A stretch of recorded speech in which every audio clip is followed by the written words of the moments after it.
আজকে আমি অসংখ্য ছিদ্রযুক্ত নোয়াখালীর বিখ্যাত খোলাজা পিঠা তৈরি করে দেখাবো। পিঠাটা পারফেক্টভাবে তৈরি করার জন্য সব উপকরণের সঠিক পরিমাপ সহ আজকের পিঠাটা তৈরি করেছি। সাথে থাকছে অনেকগুলো টিপস, যার ফলে যারা এই পিঠাটা প্রথমবার তৈরি করবেন তারাও কিন্তু পারফেক্টভাবে পিঠাটা তৈরি করে নিতে পারবেন। চলুন তাহলে রেসিপিটা শুরু করা যাক। আশা করছি আজকের রেসিপিটা আপনাদের কাছে অনেক বেশি ভালো লাগবে।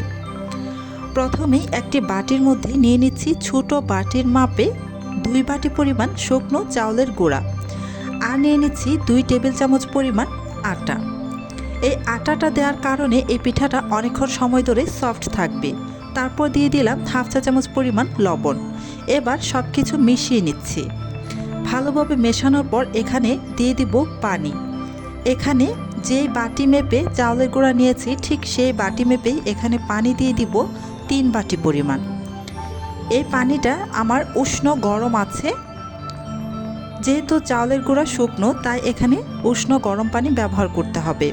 আমি 3 বাটি পরিমাণ পানি দিয়ে একটি কাঁটা চামচের সাহায্যে নেড়ে চেড়ে খুব ভালোভাবে মিশিয়ে নিচ্ছি। ভালোভাবে মিশিয়ে নিয়ে তারপর আমি ঢেকে রেখে দিব প্রায় 10 মিনিটের জন্য। যেহেতু শুকনো চালের গুঁড়া ব্যবহার করেছি সেহেতু 10 মিনিটের জন্য রেস্টে রেখে দিলে ব্যাটারটা ভালোভাবে সেট হয়ে যাবে। এদিকে একটি ছোট বাটির মধ্যে নিয়ে নিচ্ছি মিডিয়াম সাইজের 2টি ডিম ভেঙে। এই ডিমগুলো আমার ফ্রিজে ছিল তাই ফ্রিজ থেকে বের করে প্রায় 30 মিনিটের মতো রেখে দিয়েছিলাম। তারপর এই ডিমগুলোকে ভেঙে একটা কাঁটা চামচের সাহায্যে ভালোভাবে ফেটিয়ে নিচ্ছি। এই ডিমগুলো আপনারা চাইলে সরাসরি ব্যাটারের মধ্যে ভেঙে দিতে পারেন, তবে আমি বলবো আলাদা একটি পাত্রে ডিমগুলো ভেঙে নিয়ে ভালোভাবে ফেটিয়ে তারপর ব্যাটারের মধ্যে দিয়ে মিশিয়ে নেবেন। এতে করে ডিমটা খুব ভালোভাবে ব্যাটারের সাথে মিশে যাবে। এই যে 10 মিনিট পর আমি আবারও ঢাকনাটা খুলে নিই। এবার এখানে ফেটিয়ে রাখা ডিমটা দিয়ে ভালোভাবে নেড়ে মিশিয়ে নেব। ডিমটা ব্যাটারের মধ্যে দিয়ে প্রায় 5 মিনিটের মতো এই ব্যাটারটাকে ফেটতে হবে। যত ভালোভাবে ফেটিয়ে নেবেন ব্যাটারটা, ততই এই পিঠার মধ্যে অসংখ্য ছিদ্রযুক্ত বা জালিদার হবে। অসংখ্য জালিদার পিঠাটা তৈরি করতে চাইলে ব্যাটারটাকে অবশ্যই খুব ভালোভাবে ফেটিয়ে নিতে হবে। আর এই ব্যাটারটা খুব বেশি যেন ঘন না হয়ে যায়, ব্যাটারটা মোটামুটি পাতলাই রাখতে হবে।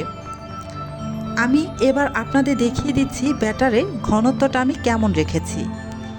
একটি চামচের সাহায্যে আপনাদের দেখিয়ে দিচ্ছি, দেখে নিশ্চয়ই বুঝতেই পারছেন ব্যাটারের ঘনত্বটা কেমন আছে। চামচটা ডুবিয়ে এই যে চামচের পেছন সাইডটা দেখতেই পাচ্ছেন একদম একটা পাতলা আবরণ পড়েছে, মোটা লেয়ার পড়েনি। এবার চুলায় একটা প্যান বসিয়ে দিয়েছি। চুলার আঁচ মিডিয়াম হিটে রেখে প্যানটাকে খুব ভালোভাবে গরম করে তারপর এখানে 1 চামচ পরিমাণ ব্যাটার দিয়ে একটু ঘুরিয়ে নিয়ে পিঠার শেপটা দিয়ে দিলাম। এই পিঠার মধ্যে যদি অসংখ্য ছিদ্র চান তাহলে অবশ্যই ব্যাটার দেওয়ার পূর্বে প্যানটাকে খুব ভালোভাবে গরম করে নিতে হবে, আর চুলার আঁচ মিডিয়াম টু হাই হিটে রেখে পিঠাগুলো বানাতে হবে। তাহলে এই পিঠাগুলো অসংখ্য ছিদ্রযুক্ত হবে।